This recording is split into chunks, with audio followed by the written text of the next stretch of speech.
আমি যে দেশে ফিরে আসতে পারলাম, আমি যে ফিরে আসছি, মানে এটাই আমার কাছে সব থেকে বড় পাওয়া।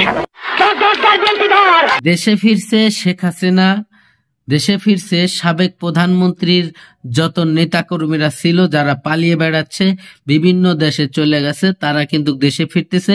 এবং সাবেক প্রধানমন্ত্রী শেখ হাসিনা উনিও দেশে ফিরতেছে, কারণ ভারতে এখন আর হয়তো থাকতে পারতেছে না। আমাদের বর্তমান অন্তর্বর্তীকালের সরকার ডক্টর মোহাম্মদ ইউনূস স্যার, উনি কিন্তু সাবেক প্রধানমন্ত্রীকে আনার জন্য যে সমস্ত পদক্ষেপ ভারত সরকারকে দিয়েছে, সেই ভারত সরকার বিভিন্ন চাপে পড়ে এবং বিভিন্ন সারা বাংলাদেশের, সারা পৃথিবীর যত নেতা মন্ত্রীরা আছে বড় বড়, সেই বিশ্ব মোড়লদের চাপে পড়ে ভারত সরকার, মোদী সরকার, উনি আমাদের সাবেক প্রধানমন্ত্রী শেখ হাসিনাকে দেশে পাঠাই দিচ্ছে। দর্শক, ভারত বাংলাদেশের সীমান্তে যে ঘটনাটি ঘটতেছে চাঁপাইনবাবগঞ্জে, আপনারা ইতিমধ্যে বিভিন্ন গণমাধ্যমে হয়তো দেখেছেন।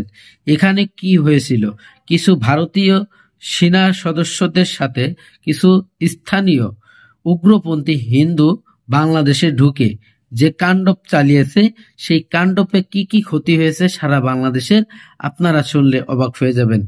এই চাঁপাইনবাবগঞ্জ যে বর্ডারে সীমান্তে বাংলাদেশে ঢুকে তারা কিছু ফলের গাছ কেটে ফেলে, কিছু গরু বাছুরকে মারধর করে এবং অনেক মানুষকে ইট পাটকেল ছুঁড়ে এবং পাথর ছোড়ার কারণে অনেকে আহত হয়েছে। এই ঘটনাটি যখন ঘটায় তখন সারা বাংলাদেশের বর্ডারের এলাকার যে চাঁপাইনবাবগঞ্জের যে গ্রামবাসীরা ছিল, তারা কিন্তু স্থানীয় যে এই ঘটনার যে হবে তারা কিন্তু জানতো না।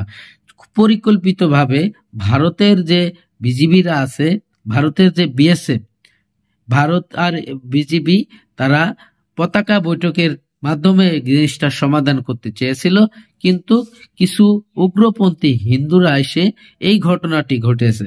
দর্শক, এখন আর বসে থাকার কোনো সুযোগ নাই। তাই তো চাঁপাইনবাবগঞ্জের গ্রামে সমস্ত মানুষ ঝাঁপিয়ে পড়ছিল ভারতের সেই উগ্রপন্থী হিন্দুদের প্রতি। দর্শক, এখানে কি ঘটনা ঘটেছিল আপনারা এই মাঠের মধ্যে দেখেছেন। দর্শক, বেশি কথা বাড়াবো না, চলে যাব সেই গুরুত্বপূর্ণ ভিডিওতে যাওয়ার আগে ছোট্ট করে একটি রিকোয়েস্ট, আপনি যদি আমার চ্যানেলে নতুন বন্ধু হয়ে থাকেন, ভালো লাগলে চ্যানেলটিকে সাবস্ক্রাইব করে রাখবেন আর ভিডিওগুলো লাইক কমেন্ট শেয়ার করে দিবেন, বেশি বেশি শেয়ার করবেন, বন্ধুদের মাঝে ছড়িয়ে দিবেন।